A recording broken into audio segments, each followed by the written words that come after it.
मित्रों, जय हिंद। शिक्षार्थियों, विद्यार्थियों, आज एक नए टॉपिक के साथ आपको मैं जोड़ना चाहता हूं। जैसा कि आपको पता है कि कामयाबी प्राप्त करने के लिए नियमों का होना बहुत जरूरी होता है। यदि हम इस संसार में अकेले होते तो नियम की कोई जरूरत नहीं होती, लेकिन इस संसार में बहुत सारे लोग हैं, इसलिए हमें नियमों की आवश्यकता है। बिना नियमों के बंधन से हम कामयाब नहीं हो सकते। नियम तो बहुत बने हैं, भारत का संविधान बना हुआ है, RTE एक्ट भी बना है और बहुत सारे नियम भी बने हैं। यातायात के नियम भी बने हैं। यातायात के नियम हम कितनी प्रकार से फॉलो करते हैं। यदि हम बिना नियम के चलेंगे तो स्वाभाविक है दुर्घटना होगी, कहीं ना कहीं हम कामयाब नहीं हो सकते। लेकिन नियम दो तरह के होते हैं। एक नियम वो जो लिखित में होते हैं, जो हमें प्रदान किए जाते हैं, उनका पालन करना ना करना कानूनन अपराध भी माना जाता है। लेकिन कुछ ऐसे नियम जो होते हैं जिनका पालन आपको स्वयं अंतरात्मा से करना पड़ता है। यदि सही कामयाबी आपको करना है तो बेनियम भी आपको पालन करना होंगे, जो नियम आपको दिखाई नहीं देते। जैसा कि आपको पता है कि मेरा देश कृषि प्रधान देश और ऋषि प्रधान देश है। यह देश विश्वगुरु के रूप में माना जाता था, लेकिन आज बड़े दुख के साथ में मैं बेशक कह रहा हूं कि शिक्षा की जो स्थिति होनी चाहिए वो आज स्थिति नहीं है। जो अधिनियम 1 अप्रैल 2010 को लागू हुआ था, वह अधिनियम आज से 60 वर्ष पहले यदि लागू हो गया होता तो इस देश की स्थिति और अच्छी होती। हमारे देश का संविधान 1950 में निर्मित हुआ, सभी लोगों को दिया गया और हमारा देश लोकतंत्र आत्मिक गणराज्य बन गया। 1950 से लगा करके 1 अप्रैल 2010 तक का सफर तय करते रहे, लेकिन जो शिक्षा का अधिकार मौलिक के रूप में मिलना चाहिए था वो नहीं मिला। 1 अप्रैल 2010 को शिक्षा का अधिकार हमें एक मौलिक अधिकार के रूप में मिला। आइए मित्रों, आज हम इसका अध्ययन करें।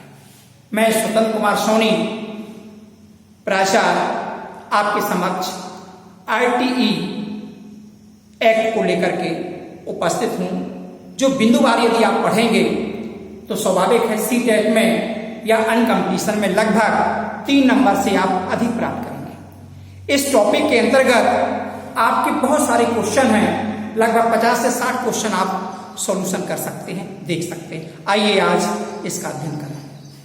जैसा कि शीर्षक में लिखा हुआ है RTE एक्ट 2009,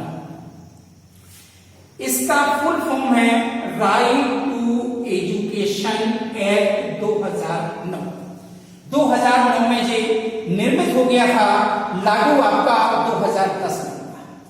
इस एक्ट का जो ऑफिशियल नाम है वो the right of children to free and complete compulsory education act 2009। Free and compulsory, निःशुल्क एवं अनिवार्य शिक्षा, निःशुल्क एवं अनिवार्य शिक्षा विधेयक 2009। इसका जो प्रारंभ हुआ था, जो हमारे देश को मिला 1 अप्रैल 2010, संपूर्ण भारत देश में इसको लागू कर दिया गया। कब लागू कर दिया गया? 1 अप्रैल 2010। परीक्षा की दृष्टि से बहुत ही महत्वपूर्ण है। जम्मू और कश्मीर को छोड़कर पूरे भारत देश में यह अधिनियम लागू हो गया। यदि हम ऐतिहासिक पृष्ठभूमि पर यदि हम नजर डालें तो जो प्रस्तावित बिल तैयार हुआ था कैबिनेट पर, वो हुआ था 2 जुलाई 2009 को। फिर से सुन लें आप एक बार, 2 जुलाई 2009 राज्यसभा में इसको पेश किया गया था। राज्यसभा ने इसको मंजूरी दी थी 20 जुलाई 2009।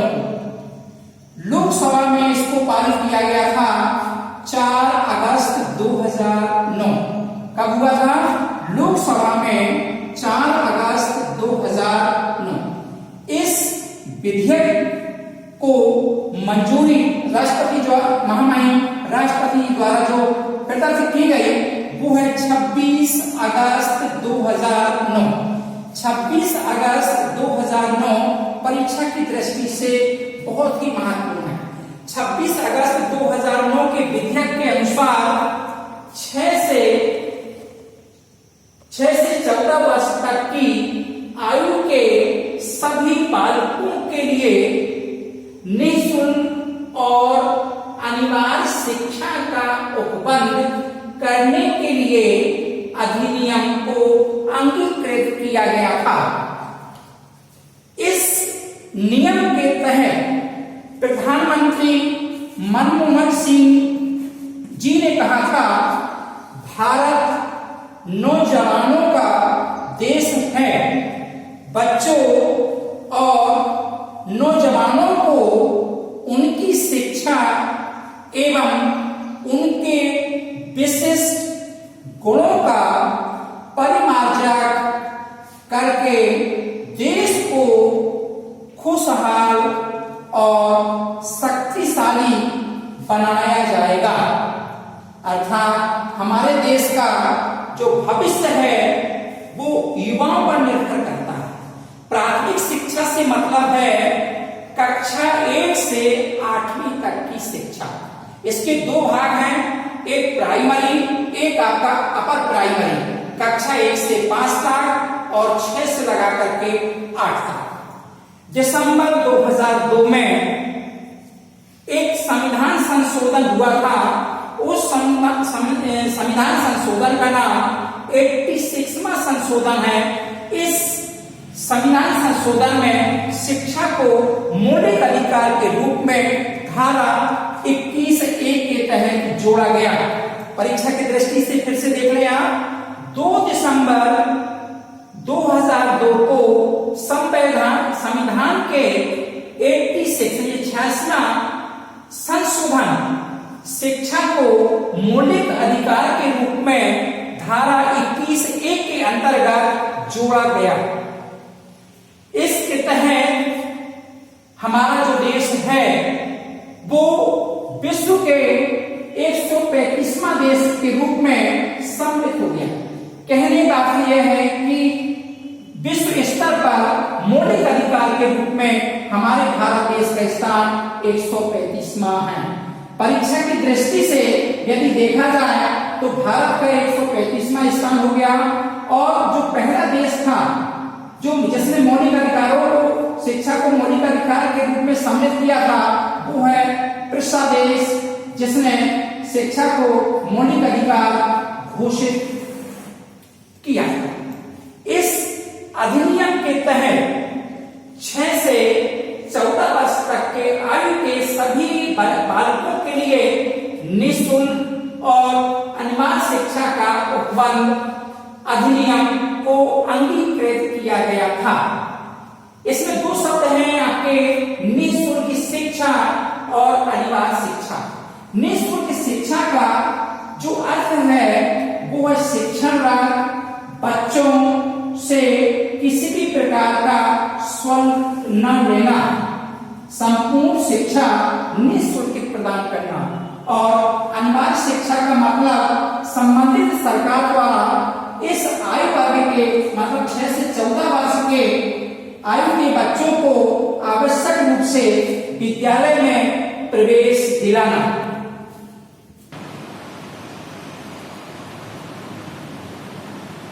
मित्रों, परीक्षा की दृष्टि से एक क्वेश्चन बहुत महत्वपूर्ण है जो कभी विवादित हो रहा है। यहां पर जो उम्र 6 से 14 वर्ष बच्चों के लिए थी, पेपर में दिव्यांग बालकों के लिए एक क्वेश्चन आया था। उस क्वेश्चन में पूछा गया था आरटीई के तहत बालकों के लिए निःशुल्क एवं अनिवार्य शिक्षा का प्रावधान है। तो कई बालकों ने बहुत गलत किया था, 6 से 14 वर्ष लगाएगा। लेकिन यहाँ पर मैं आपको डिफरेंस आपको बता दे रहा हूँ, साधारण बालकों के लिए 6 से 14 वर्ष निर्धारित किया गया और दिव्यांग बालकों के लिए या बच्चों के लिए 6 वर्ष से 18 वर्ष किया गया। देखिएगा फिर से, दिव्यांग बालकों को निःशुल्क एवं अनिवार्य शिक्षा 6 वर्ष से 18 वर्ष तक का प्रावधान किया गया। आइए कुछ महत्वपूर्ण प्रश्नों पर नजर डालते हैं अपन। परीक्षा उपयोगी जो तथ्य हैं वो देखें आप। प्राथमिक स्तर पर माने कक्षा 1 से 5वीं तक जो शिक्षक और बालक के बीच में जो शिक्षकों का अनुपात होना चाहिए वो है 30 बालक पर 1 शिक्षक, 60 बालक पर 2 शिक्षक। इसी प्रकार से आपके बढ़ती जाएगी आपकी। यदि 61 आपका हो जाएगा तो 3 टीचर की जरूरत पड़ जाएगी। उच्च प्राथमिक विद्यालय देखिए आप, प्राथमिक और उच्च प्राथमिक दोनों में अंतर है। उच्च प्राथमिक माने कक्षा 6 से 8 तक जो शिक्षक और बालकों का जो रेशियो होगा, अनुपात होगा, 35 बालकों पर 1 शिक्षक नियुक्त किया जाए। शिक्षक कार्य का जो दिवस है वो भी देखें आप, प्राथमिक स्तर पर 2 कार्य दिवस होने चाहिए। कहने का मतलब है कक्षा 1 से 5वीं तक का जो कार्य दिवस होगा वो छुट्टी को छोड़ करके दूसरे कार्य दिवस के रूप में होगा। प्राथमिक स्तर के लिए 6 से कक्षा 8वीं तक के विद्यार्थियों के लिए 220 कार्य दिवस होगा। माने एक वर्ष में 220 दिन आपका स्कूल खुलेगा।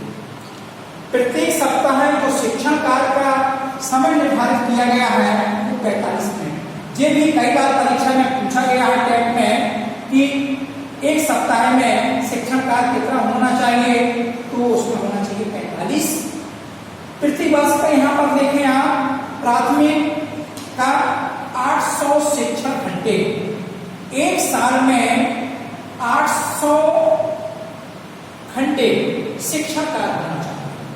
अपर प्राइमरी में या उच्च में 1000 शिक्षण घंटे होना चाहिए।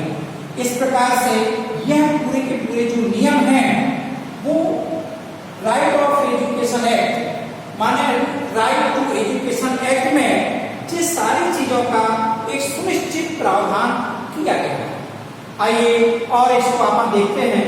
जो आरटीई एक्ट का जो परिदृश्य है वो इस प्रकार से है।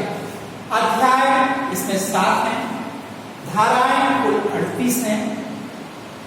धाराओं को अनुच्छेद भी कहा जाता है और अनुसूची मात्र एक प्रश्न यहां से भी बनता है कि सबसे ज्यादा धाराएं किस अध्याय में है। देखिए आप अध्याय में देखिए आप, जो प्रारंभिक आपका अध्याय है उसमें 1 से लगा करके 2 तक की धाराएं हैं। जो दूसरा आपका अध्याय है वो निःशुल्क एवं अनिवार्य शिक्षा 3 से लगा करके 5 तक है।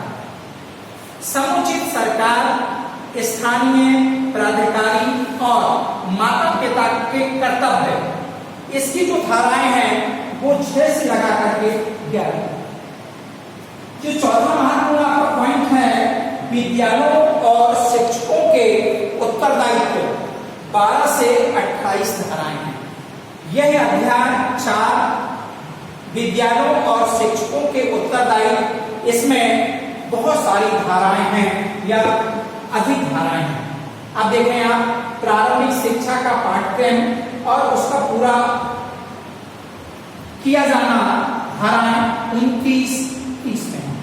बालकों के अधिकार का संरक्षण 31 से 34 में है। प्रकीर्ण 35 से 38 है। इस प्रकार यदि देखा जाए तो राइट टू एजुकेशन एक्ट 2009 में कुल धाराएं आपकी 38 है। अध्याय आपके 7 है। अनुसूची 1 है।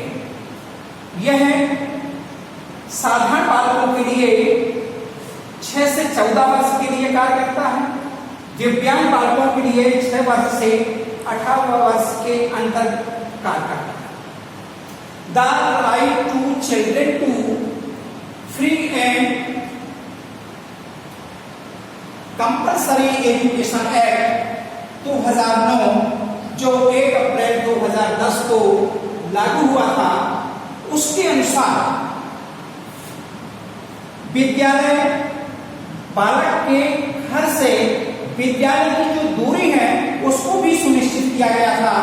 इस सुनिश्चित में प्राथमिक स्तर के विद्यार्थियों के लिए अधिकतम 1 किलोमीटर की दूरी होना चाहिए और उच्च प्राथमिक विद्यार्थियों के लिए निर्धारित 3 किलोमीटर की दूरी होना चाहिए।